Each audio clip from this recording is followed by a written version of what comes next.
Hello साथियों, नमस्कार। साथियों, आप सबको पता होगा कि DSS-SB प्राइमरी टीचर के लिए 17 सितंबर से आवेदन चालू हैं। यदि आप भी चाहते हैं दिल्ली जैसे बड़ी सिटी में प्राइमरी टीचर बनना, तो ये आपके लिए एक सुनहरा अवसर है, ठीक है? क्योंकि साथियों, सबका सपना होता है दिल्ली जैसे सिटी में एक नौकरी पाने का, तो इससे अच्छा आपको मौका नहीं मिलने वाला है। यदि आप भी सीटेट क्वालीफाई हो और आपके पास DLED या VLED की डिग्री है, तो आप उस वहाँ जा कर के 17 सितंबर से अप्लाई कर सकते हैं।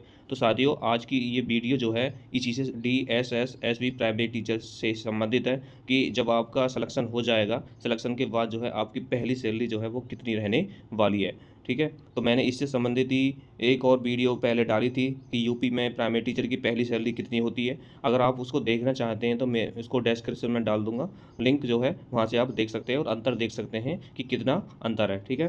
तो वीडियो शुरू करते हैं, देखते हैं इसमें आप सबको स्क्रीन पर दिखाई दे रहा होगा DSS-SB primary teacher first salary 2025, ठीक है? तो सबसे पहले साथियों मैं आपको बता दूं कि ये मैंने जो कैलकुलेशन करी है, ठीक है, प्रेजेंट के टाइम पर ही करी है, क्योंकि अभी पता नहीं है कि ये भर्ती आगे चल के कितने टाइम बाद होगी। तो उसके बाद भी अगर अब की तुलना से और बाद की तुलना देखा जाए तो सैलरी जो है ज़्यादा रहेगी आपकी जब आपका सिलेक्शन हो जाएगा, ठीक है, इसके अकॉर्डिंग, ठीक है? तो सबसे पहले बात करते हैं यहाँ ग्रेड पे की। तो ग्रेड पे तो वही सेम रहेगा, चाहे भर्ती कभी भी हो, 4200 ग्रेड पे आप सेलेक्ट हो गए, ठीक है? लेवल की बात करते हैं तो ये 6 लेवल की जो है पोस्ट होगी। नेक्स्ट बात करते हैं इसमें, यहाँ बात करते हैं सबसे पहले बेसिक पे की, ठीक है? तो बेसिक पे जो आपको दिखाई दे रहा होगा यहाँ पर 35,400 होगा आपका बेसिक पे, 35,400 रुपये।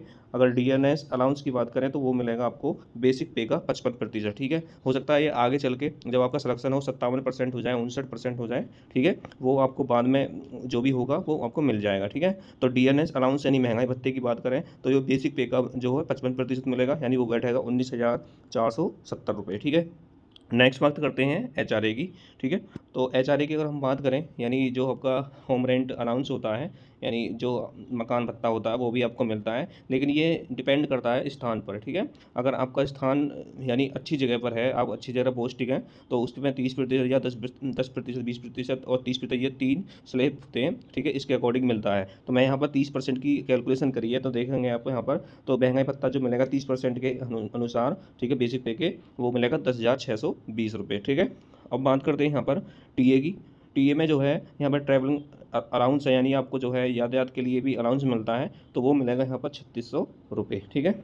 नेक्स्ट देखते हैं। नेक्स्ट है यहाँ पर जो है DA ऑन टीए, यानी DNS अलाउंस, यानी जो महंगाई भत्ता है वो भी मिलेगा टीए का, ठीक है? यानी 55% मिलेगा, वो बैठेगा हमारा यहाँ पर 1980 रुपये, यानी इसका जो है 55% निकालोगे तो वो 1980, यानी DA मिलेगा किस पर? टीए पर, ट्रैवलिंग अलाउंस पर, ठीक है?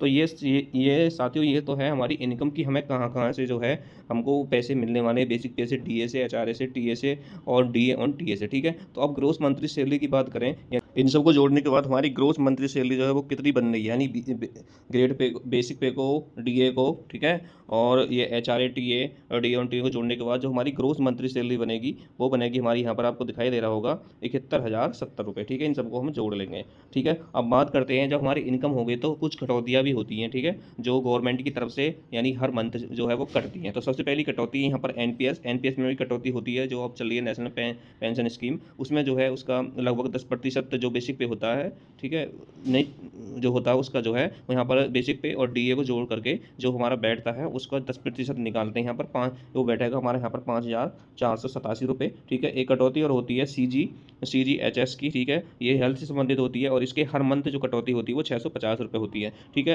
तो ये ही 2 कटौतियाँ होती हैं DSS-SB की तरफ से, ठीक है? इनमें कुल कटौती की बात करें तो ये बैठेगी आपकी 6,137 रुपये। तो ये कटौतियाँ हैं, हमने यहाँ पर जो है हमारी जो सैलरी है मंथली सैलरी उसमें से यहाँ पर काट दी जाएंगी। अब बात करते हैं इन हैंड सैलरी की, यानी आपके खाते में जो है हर मंथ कितने रुपए आने वाले हैं। तो इन हैंड सैलरी की बात करें तो जो हमारी ग्रोस मंथली सैलरी बैठ रही थी उसमें से हम हमको कुल कटौती को अगर हम माइनस कर देंगे, यानी इन हैंड सैलरी 71,070 रुपये बैठ रही थी और हमने यहाँ पे जो है इसको अगर माइनस कर दिया तो 6,137 रुपये को माइनस करेंगे तो हमारी इन हैंड सैलरी बैठेगी यहाँ 64,933 रुपये, ठीक है?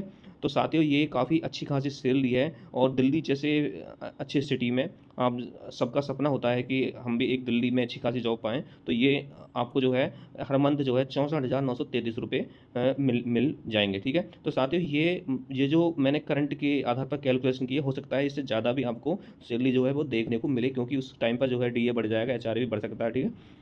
तो ये है हमारी जो DSSV की तरफ से जो पहली सैलरी रहने वाली है प्राइमरी टीचर के लिए। तो साथियों इसमें यूपी में और अगर दिल्ली की बात करें प्राइमरी टीचर के, तो इसमें बस थोड़ा बहुत यही अंतर है कि उसमें जो है महंगाई भत्ता और जो है HRA जो होता है वो अच्छा खासा देखने को मिलता है। बस यही थोड़ा बहुत अंतर यहाँ पर मिलेगा। तो वीडियो कैसी लगी? वीडियो को लाइक करना, चैनल को सब्सक्राइब कर देना। Thank you.